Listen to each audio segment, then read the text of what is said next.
US stocks have closed the day lower after another volatile session on Wall Street, hours before a whopping 104% duty comes into effect for Chinese goods entering the US. Thank you very much. Great job. Donald Trump's signing of new executive orders to secure the future of the coal industry came as dozens of countries brace for the start of the new tariffs, above the baseline duty of 10%, which already applies to several nations, including Australia. The most drastic measures target Beijing, which is being hit with a further 50% levy on top of the 54% duty that had already been announced. In Washington, the US president again mentioned Australia, as he made it clear he wants a greater share of the energy export market.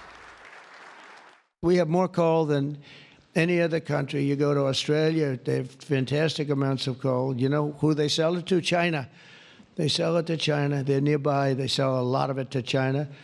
But we have more than anywhere else on Earth. We also have more liquid gold than anywhere on Earth. So we're really an energy behemoth, but we're unleashing that also.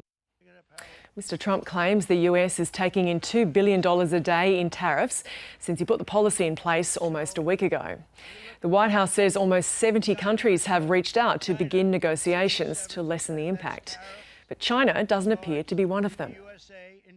The president believes that she and China want to make a deal. They just don't know how to get that started. And the president also wanted me to tell all of you that if China reaches out to make a deal, he'll be incredibly gracious, but he's going to do what's best for the American people. So China has to call first?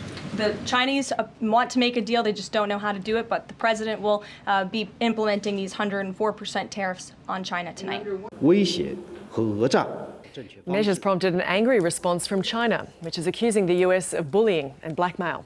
It's been hit with the higher duty level after Beijing retaliated with a 34% tariff on imported US goods. The escalating trade war and the ongoing uncertainty continues to spook investors. I think we'll obviously get concessions from our friends. It is what will we do with China? And I think that, to me, is going to be whatever analogy you want to use, but that is the card of how that kind of unravels. And you've seen it over the last couple of days, right? They came back and they're going to not budge. And that's what concerns me.